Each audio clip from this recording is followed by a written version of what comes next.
ito na yung pintura natin for tomorrow. Oo, natapos na nila. Natapos din na yung doon. Nabasag siya, pero ito yung magiging tiles ng tindahan ni Mama. Ito yung katulad na yan. Ayan, sabi sa kanya, medyo napamahal daw siya ng konti. Eh, meron naman daw nabibili sa mga, yung mga along highway. Chandelier mode pa siya. Soprano 1. Soprano 2. Galing na rin. Anong masasabi mo, Jay, na nakapag-McDo ka ngayong araw na ito? Sobrang saya niya daw. Ito si Babay sa patay. Pero dito pa lang kasi patay na siya sa akin. Hindi ko alam kung ba't pupunta pa siya sa patay.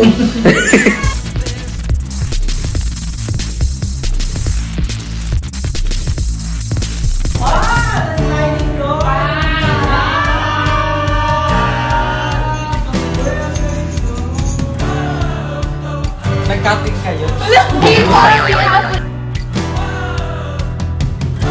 Ayun o. Kuya, wait namin yan! Alam mo, kinuha pa na. Kung akin tong bahay na to, parang hindi ko talaga kamayanin kasi ang dami pa, ang laki pa, di ba? Pero, tingnan mo naman guys, napapa-ano mo na siya talaga. Tuloy-tuloy talaga siya. Tsaka pag ganito kalaki, di ba? Siyempre magkakasama-sama talaga kayo. Ako gusto ko talaga malaki kasi parang kasama ko family ko. Sama ko mga mga. Parang sa pwede naman yung mahal.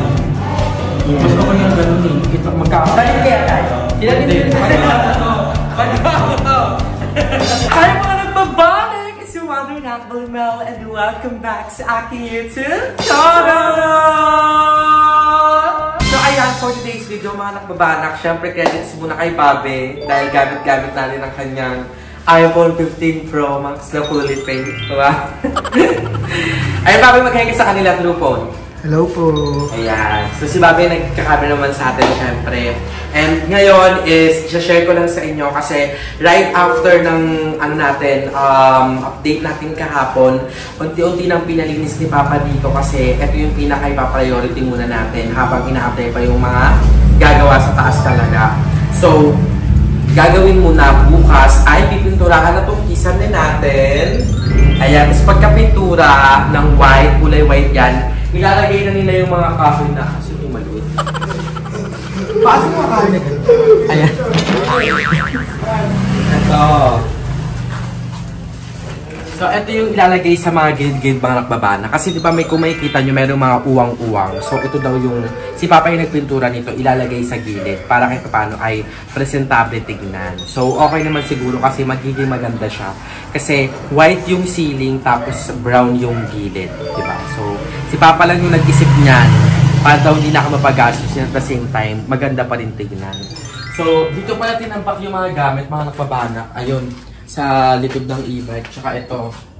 Ayan, kasi ayun nga ang gagawin natin, ceiling, tas baka mag-tiles na sa tindahan ni Mama. So tara, papakita ko muna sa inyo yung tiles na gagamitin. So para magkaroon kayo ng idea kung anong tiles dito sa baba, ay sa tindahan ni Mama, ang tiles dito is yung tiles din na ginamit sa kwarto nila. Kasi kung matatandaan nyo, naka-tiles na yung kwarto nila Mama at Papa. Although wala pa siyang skim coat. Nauna yun kasi dun kami unang-unang tumira. So, nung nag-decide ako na bitawan na yung apartment doon, sabi ko, sige pa, dito muna tayo. Si Papa agad yung gumawa nun. Nag-tile siya.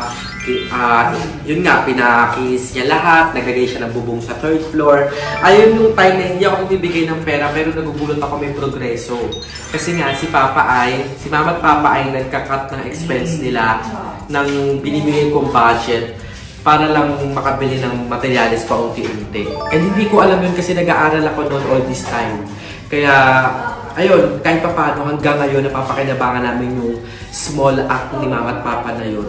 Kasi yung bubong sa taas mo, hindi pinapasukan yung spiral. So, laking tulong talaga nun. Kaya sobrang thankful din ako kay Mama at Papa kasi sa maliit lang na, akala nila maliit lang yun, pero sa akin sobrang laki nun. Sobrang laking bagay nun. Kasi more than dun sa fact na hindi na kami nababasa, hindi na natutuluan, yung thoughts nila na makatulong sa akin bilang alam din nila na ako nagpo-provide, kaya yun. Kaya isa-isa mga rason ba't ako nagsisipag talaga kasi meron tayong ganyang Mama at Papa na talagang supportive all the way. And Gusto mo yung iba drama tayo. Pero going back, ito magagamit na siya. Baka bukas to. Kasi ang agenda nila bukas ay pintura, tapos yung gilid, tapos itong tiles. So, sana maayos na siya. So, ito yung magiging eksena para mga kabalang. Ito, matatakpan yan. So, sa baba, hindi ko alam kung itatiles ko pa dito. Pero since parang pang customer na lang naman natin, hindi na. No? Tapos, ang dami nagsasabi na ilipat ko daw yung lock ng ating roll up sa kabila. Kasi mas matibay daw yung yung lock na yan. Eh, ang sabi kasi parang mas nasa loob naman na daw yung lock. So maganda, hindi naman ganun katibay. So ang bala ko na lang, bibili na lang ako ng isang ganun pa, 'di ba? Para pare-pareho ng lock. Dalawa pala, sa maliit at sa malaki. So excited ako dito mga nakbabana, and ayun, si Papa nang mauuna sa pagta-tiles tomorrow. So, baka hindi yung update natin tomorrow. And excited din ako na mabuksan ang tindahan. Kasi medyo matagal-tagal na din tayo nag-stop dito ng bahagya. Kasi nga sabi ni Mama, sige, sabi kasi ni Mama, kung ano yung materialis na nandyan, ayun yung i-maximize. And syempre dumaan yung Pasko, bagong taon, medyo wala rin gawa talaga. So ngayon, babalik kami dito. Ayan, sa mga gustong malaman kung ano yung namin, tiles na gagamitin dito. Kasi baka mamaya wala kayong idea. Ito siya. Bakit ko. Ito, nasira na kasi ito. Pero ito. Punasan natin. So ayan mga kabanak, ito kasi aksidenteng nabasag. Pero magiging natin siya, magiging model natin para makita niyo yung design. So ito yung magiging tiles ng tindahan ni Mama. So ayan. Nabasag siya pero ito yung magiging tiles ng tindahan ni Mama. Kakulay siya ng tiles sa kwarto nila. So ito na yung mga tiles natin. Actually, medyo naman na ito baka magamit pa ito sa mga gilid-gilid. Yan. Magagamit pa yan. Pero at yung mga tiles natin, ito matagal-tagal na itong naiba. Pati ito. Ayan. So, ayun yung tiles ilalagay natin. Ano to, maraming piraso to. Ito ay gift ni Mother Queen. Ito nung kasagsagan na naging gift si Mother Queen sa bawat bahay ng mga bayot na nagpapagawa ng bahay. And kahit hindi, nag-gift si Mother Queen nun. Kaya, thank you so much Mother Queen kasi magagamit namin siya ulit. So, nagamit siya dun sa kwarto nila Mama. Magagamit din siya dito sa tindahan ni Mama. So, excited ako na makulayan talaga to. And malagyan natin ng laman. So, halap din ako ng supplier ng mga soft drinks kasi nga daw, meron daw na binibigay sila or ginagrant sila na refrigerator. Or yung parang ref na ganon, para lagyan ng mga At least dito tayo bibili, di ba?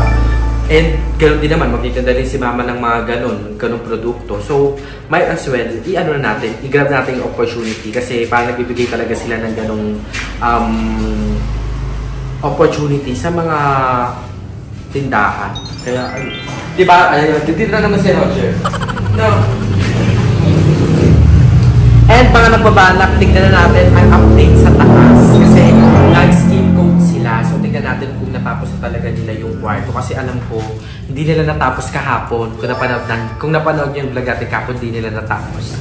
So, alito si Mama at Papa. Alito si Mama. So, natouch ako kasi si Mama pala, kasama ka pa pang? Sa Hindi, kami lang tatlo. Si Mama, si Jillian, tsaka si AJ ay nakbagdo sila. Sabi ko may supot na si AJ tuwang-tuwa. Kita ko yung kagalakan sa kanyang mga ngiti. Nagbakdo pala sila. And ayun, yung ate ko pala is nagpadala ng pang-budget nila. So sa mga tatanong sa akin, kasi nakita ko rin, binibigyan ba ng budget yan, si AJ, ganyan. Nagbibigay naman po yung mama at papa nila sa akin ng pangkain nila, pang-budget, ganyan. Kaya don't worry mga kabana kasi kahit kapatid ko naman sila, inuubliga ko sila naman sa responsibilidad nila. Dahil na si ate kasi baka mamaya naiisip nyo ko lang, inaano ko lahat ganyan. Although, andito sa akin si Kuya AJ at si Jillian, pero hindi ko ini-impose sa kanila na wag maging responsable. So, responsable magulang po yung ate ko. Kaya, kasi baka lang mamaya na ano nyo nagtataka kayo. Ganyan. Di ba, Jay? Ka dito. Anong masasabi mo, Jay, na nakapag-McDo ka ngayong araw na ito? Sobrang saya niya daw. Tapos, ano sa tingin mo yung dapat pa nating puntahan ngayong taon? Ayun, marami daw. SM! Yun! SM na naman! Pakita mo SM! Alay! Ayun! Ayan! Papakita siya. Ayan! Pakita mo! Ganyan katalino si AJ. Ano yung Jay? Yung pinaka-logo ng SM dito sa baso. Ayan o. Saan? Turo. Ayan, SM. SM daw.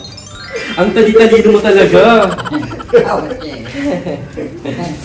Sige, mag-SM tayo ha. Sa sahod ni Tito. Kailan ba yun? 21. Tandaan mo, 21. Hindi daw. So ayan, ngayon is, ano tayo ha, warning, trigger warning, mag-flash tayo sa taas kasi para makita natin yung na-accomplish nila kasi madilim na doon. So,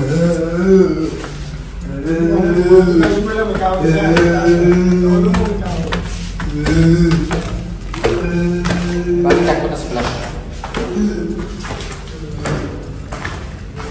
Hindi, sa phone mismo. Sa flash ba? Ito maganda itong... So ayan mga nakbabana, natapos ata nila yung loob. Oo, natapos nga nila. Natapos nila yung loob. So ang liwanag dito pag umaga. Diba? Okay na siya. So happy. And pati yung dito sa spiral, natapos na rin nila. Tignan nyo mga nakbabana. Diba? So kung makikita nyo yung spiral natin, medyo kinakalawang na siya. Kasi ito yung na-expose sa tubig dati. Nung time na hindi pa kami nakakalipat dito, may spiral na siya. Bukas na bukas yung taas na yan mga nakbabana. Kaya ayan yung tubig-tubig. Kaya nga naggumawa si Papa dito ng... Ay, tinibag na! Tinibag natin. Yung parang pag ganon,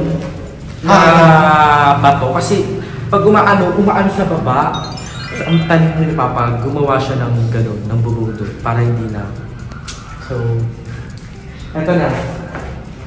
Pinulang na, kasi 4 na sako na lang ng skin coat yung natira kahapon. And hindi tayo nakabili kanina. So, ayun, ang ginawa nila is naglinis na lang sila sa tindahan. So, eto, iwan muna namin ito dyan. Okay na muna yan siguro. Sa tindahan na muna tayo magpupuhos. So, ano lang, step by step lang, di ba? Makakarating na tayo sa pagpupuhos. So, yung sinasabi ko sa inyo palang mga nakatambak na kahoy niyan sa kwarto, ito na yun. Inopen lang nila kanina, pero ay ginawa nilang andamyo. Andamyo ba tawag doon? Basta yun. Yung tungtungan, kasi ayun, nag-skin coat sila dyan. Diba? So, excited ako. Sa kwarto para dyan pa rin naman siguro. Ayan. Ito, yung mga kahoy marami pa natira. So, baka magagamit pa nila yan kasi pag palitada sila sa labas. Kasi yung labas natin medyo rough, rough talaga. Magpapalitada sila dun sa labas. Gagamitin nila yan. So, mas marami ang nagsasabi na instead of bumili ako ng mga coco lumber, why not mag-rent na lang tayo ng scaffolding. So, hindi ko siya ma-weigh pero ang mahal din kasi talaga ng coco lumber. So kung one day lang naman daw gagamitin, mag-rent na lang ng scaffolding. Kasi yung coco lumber, baka hindi na siya magamit, mahal pa yung pagbili. So naisip ko rin naman na gano'n nga. Kayo mga nakbana, anong thoughts nyo doon? Kasi nakikita ko talaga sa mga kumpanya, parang may scaffolding talaga sila. So para sa mga walang idea, yung scaffolding ay yung ginagamit nilang tungtungan. So, ina-assemble yun para pag sa mga matataas na part ay maabot. It's either mag-pintura, magpapalitada, mag-skin coat sa labas. Yun yung ginagamit yung scaffolding. So, tingnan natin kung ano mangyayari. So, wala pa naman tayong plano na, hindi pa sa ngayon yung pagpapalitada sa labas. Pero, at least may idea na tayo. Natutunan ko lang din yun sa past na manggagawa kasi tatanong-tanong ako, mga terminologies, ganyan. Doon ko din nalaman yung about sa mga poste, about sa mga, ano tawag din ba, yung panaling gano'n? Nakalimutan ko na nakalimutan ko na pala. Sorry, wala pa kayong matututunan dito. And ayan, yung doors natin dito, pinag-iisipan ko na lang din. Actually, nagbigay sa akin ng tip si Aye. Kasi si Aye ay bumili siya ng door sa mall. Sabi sa kanya, Aye, medyo napamahal daw siya ng konti. Eh, meron naman daw nabibili sa yung mga along highway, yung mga gawaan ng mga woods, ganyan. And at the same time, meron daw ipapatingin sa akin si Ate Aileen. Sabi niya, sasamahan niya daw ako magtingin-tingin na kasi may gawaan daw dun sa kanila malapit sa bago magtagaytay, Amadeo. Sa Amadeo. Ay, Silang!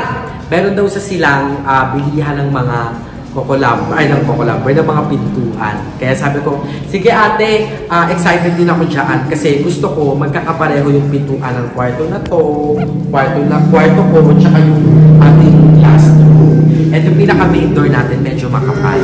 So excited din ako kasi yung pintuan pala natin, baka mamaya kasi sabihin nyo, bakal na nga yung loob, das bakal pa. Ano po yun? Yung bakal na yun na nandun sa ating door talaga, ililipat yun doon sa tindahan ni Mama. Tapos bibili ako ng door talaga na kahoy para sa ating pinaka-main door. So, hindi naman po puro gate dito. And, ayun, maraming salamat sa mga nag-comments regarding sa ating veranda. Yung concern nila about sa grillings. Tama nga na huwag na daw ako maglagay ng grillings, ganyan. Huwag na din daw ako maglagay ng grillings doon sa may sliding door. True. Diba? Kasi parang mawawala ko yung essence ng sliding door pag naglagay pa ako ng grillings doon. So, maglagay na lang daw ako ng tubular. Tapos, magpalagay ako ng ledge. Ledge pala ang tawag doon, mga nakbabanak. Hindi siya canopy. Kasi yung canopy is sa pinaka-ilalim. So, bintana. Tapos may canopy. Ayun yung canopy. Yung ledge, yun naman yung tawag sa bintana. Andito. So, ledge pala ang tawag doon, mga nakbabanak.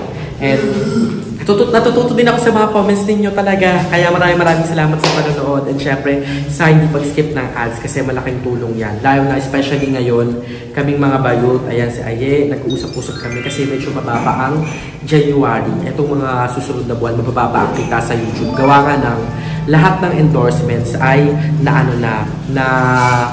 nabigay na ng mga per months. So back to start talaga. Kaya medyo mababa yung tinatawag namin na RPM and CPM ngayong January. Kaya mas magsisipag talaga kami. Kasi mas marami pa, lalo na ako magsisipag talaga ako dahil marami pa kailangan gawin dito sa ating nakbabahay. Kaya, ayun, sa tulong nyo talaga, yung panonood nyo, hindi nyo alam kung gaano kalaki nyo. Lalo na pag hindi kayo nag-skip ng ads. Maraming salamat. Diba? So, halika baba tayo dahil may share pa ako sa inyo regarding naman sa tubig. So ayan mga nakbabana, kasi nakita ko rin ang daming nagsabi sa inyo na bumili na tayo ng hose na direct sa mga drum, sa mga lagyan ng tubig. So ngayon ay tapos na sila maglagay ng tubig. Ayan. So araw-araw talaga kami naglalagay ng tubig kasi dito mga nakbabana, butter no! Ulit? Ang kulit mo ha. Kasi dito sa Cavite mga nakbabanak, yung rotational yung tubig namin. So tuwing hapon lang kami meron. Mag-start siya ng 4 p.m. Tapos matatapos din siya ng 7 p.m. So almost 3 hours lang yung merong tubig. Kaya ginagamit namin yung time na yun para mag-ipon talaga ng tubig. Kasi mula 7 p.m. hanggang kinabukasan, ang daming gagawin. Maliligo, yung pamangkin ko papasok sa school, maghuhugas. Kaya nag-iipon kami. Marami talaga kaming lagayan dito. Pero I'm planning na bumili ng color blue para yon mas malaki talaga siya. Pero ayan, babe, ayan si Mama, the best example. Hinugasan niya na lahat ng dapat hugasan bago magsumapit ang 7 p.m. So ito yung tubig mga kapatid. So, bibili tayo ng hose na direct na para ililipat-lipat na lang ganyan. Kasi di ba nakita niyo si Papa nung nakaraan para siyang judge na The Voice. Salin-salin siya, aantay na mapuno. And meron din mga nagsabi na magpalagay ako ng tank sa taas. Ayun, pag-iisipan pa natin. Kasi maraming dapat isaalang-alang pag naglagay ng tank. Diba? Kasi syempre, yung pump nun, medyo papaalam pa tama, di ba? Ko-consult pa namin kung maglalagay tayo ng tank dito sa ating nakbabahay. Pero sobrang need din talaga natin. Kasi yung tubig niya, kagaya niyan, hindi natin may enjoy paano kung merong biglaan na kailangan gumamit ng tubig ng madaling araw. So wala tayong tubig. Pero anyways, tignan pa natin sa mga susunod na araw kung ano magiging provision natin sa tangke. Pero ayun, yun muna yung update dito sa ating kitchen, sa tubig, di ba? And yung merienda kanina pala is bongga. Anong merienda nila kanina? Sandwich na may hotdog. Hotdog sandwich. Hotdog sandwich at saka kape. So, si Mama masipag talaga mag-ano ng mga pagkain sa manggagawa. So, ayan mga nakbanak, bago ko pala hindi mapakita sa inyo, ito na yung pintura natin for tomorrow. So, ayan, sa mga tatanong kung magkano ko, parang it cost 620. Babay, no? Parang gano'n. 620 isang ganito. So, magagamit na to sa buong ceiling ata. Pwede ka lang kung sa sobra. Pero, yun, di ba? Meron na tayong pintura para sa ceiling ni Mama. And afterwards, tiles naman. So, excited ako. Kaya ang reason ba't inuno yung pintura? Kasi baka mamaya, pag inuno yung tiles, matutumihan yung tiles. Kasi nga, tuturo yung pintura, ganyan. So, might as well, pintura na lang muna. Pintura na muna sa ceiling bago mag-tiles. At, ayun na, okay naman na yung mga saksakan dito. Naglagay tayo ng 3 saksakan dito. So, ayun yung isa, ito yung pangalawa, at ayun isa yung pangatlo. So, para kung anong gusto itinda ni Mama ay matitinda niya talaga. Diba? So, ayun lang. Tapos, ito yung mga semento natin. Medyo na-stuck sila dyan kasi nga, yun, tapos na tayo sa palitada and all. Bukas kayo magagamit pag nag-tiles na. Kailangan pa ba ng sa baboy sa tiles? May waterproof. Hindi naman na need waterproofing. So, tignan natin. Ata simento. Ayan mga nakbabanak, tignan nyo yung mga naka-chandelier mode pa siya. So, nakalawit pa ang ating mga ilaw. Pero, di ba, malay mo sa mga susunod na panahon ay nakasiling na siya. Kaya excited din ako magkasiling mga nakbabanak. And tinanong ko si Aye, mahal daw talaga yung magagastos ko sa ceiling. Kasi ang dami daw metal paring na kailangan gamitin, ganyan. Eh sa kanya daw, kung sa kanya daw, parang almost 100,000 daw yung nagastos niya sa ceiling. So ito daw medyo mas malaki yan ako kasi mas malaki yung ceiling na dapat nating i-cover. Pero excited ako mga nakbabanak. Actually nagbigay na ako kay Kuya Joseph. Nagtanong ako ng quotation kay Kuya Joseph. At susukatan niya daw pagbalik nila dito. Kasi nga yung screen sa sliding door ay lalagyan nila yon. So baka kasi mamaya may tatanong bakit walang screen. Ayun po, lalagyan po nila yun. And dito mag-hard deflex na. Hindi ko alam kung hard deflex daw pero merong sinabi sa kasi Kuya Joseph na parang na siya, kahoy na siya na ididikit na lang dyan. Parang kahoy na siya na built-in, ganun. Pero ang gusto ko kasi yung parang kalat yung ilaw, yung may cove lights, tapos merong nakapasok, ganon. So, basta hindi ko maano sa inyo, pero ayan, ito yung katulad na yan. Ayan yung gusto kong maging ceiling dito sa baba, para kahit papano ay magandang tignan, maaliwalas. Kasi, piling ko naman babagay kasi white din naman yung pintura natin dito sa loob. So, tignan natin, unti-untiin natin mga nakbabanak. Diba? Hindi natin mamadaliin pero isikapin ko na mabilisan na malagyan to, ganyan. Hindi mamadaliin.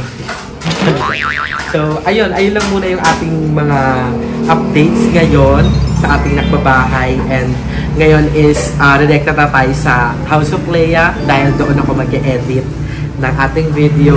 And right after ata meron kaming konting salo-salo. So, ayan. Abangan nyo na lang yun sa vlog ng ibang mga bayot. Kaya, tara na! So, ayan mga napabanak. Andito na kami ngayon sa House of Leia. And, ayun. Nakalimutan ko kasi mag-outro. Kaya dito na ako mag-outro para kumpleto ang ating vlog for today. Wait lang. Ano nga doon ba? Ano ganap mo? Ang ganap doon ay naglinis sila. Ba't may parang may mga tao sa taas? Singit? Ay, nag-ano sila skin ko. Tinapos sila. Di ba may mga hindi natapos? Ayan, skin ko. So, andito kami ngayon. Editing na kami ni Aye. And, ayan. Yung pa lang. Ay, ako pa lang.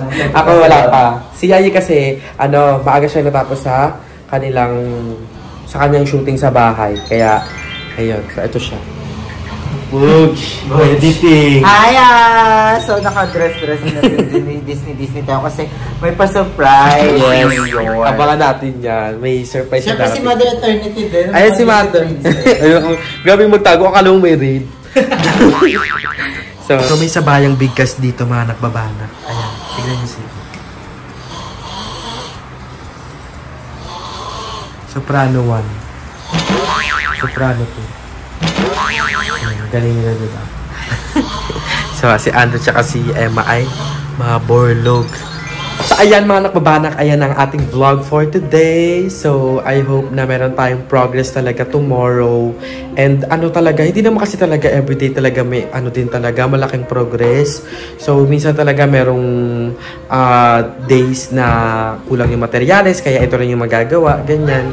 So, ano lang yun, parang ano talaga yun, kasama yun sa kapagawa ng bahay. Hindi lagi may progress at hindi laging ganun kabilis, di ba? Pero at least, firm ka sa mga plans mo, sa mga decisions mo and all. So, and si Bobby, tinransfer na ang files para makapag-edit na tayo diretso. And si Bobby kasi aalis mamaya. Saan pupunta, Bobby? Patay. Ayan, pupunta si Bobby sa Patay. Pero dito pa lang kasi patay na siya sa akin. Hindi ko alam kung ba't pupunta pa siya sa Patay. Charot lang. So, lama yon ng basta parang high school. So, ayan mga kabanak, dito matatapusin itong vlog natin. Maraming salamat sa panonood ng vlog na ito. So, if you like, tawag dito, ano pala, baka may good news ako sa iyo kasi I endorse you sa Robinsons Appliances. Ay! Ito ba? Yes, kasi naganap sila. True. Appliances, so we get the appliances. Hindi, gaga. Mag-shoot ka lang sa Robinson, pero hindi appliances. Siyempre, ano yung may corresponding rates. So, ayan. Nilaban natin sa iyo para ay makatulong din sa bahay. Kasi alam ko rin yung hirap ng pagpapagawa. Pero, ayan. If you like this video, mga kababanak, don't forget to like and share this video. Mag-subscribe na kayo sa aking channel na Malhuwet at sa iba pang channel ng BNT members and syempre sa aming group channel na BNT Production. Do not also forget to subscribe kay Mother Queen, kay Papa Jun, kay Ate Sheena, at sa lahat ng channels na nasa description box below. Support us, support Filipino vloggers. Again, it's Mother Nakbal Malalaga ng Papaalam, palaganap natin ang relihiyon ng pababa ng Mother Nakbal Signing off. Bye!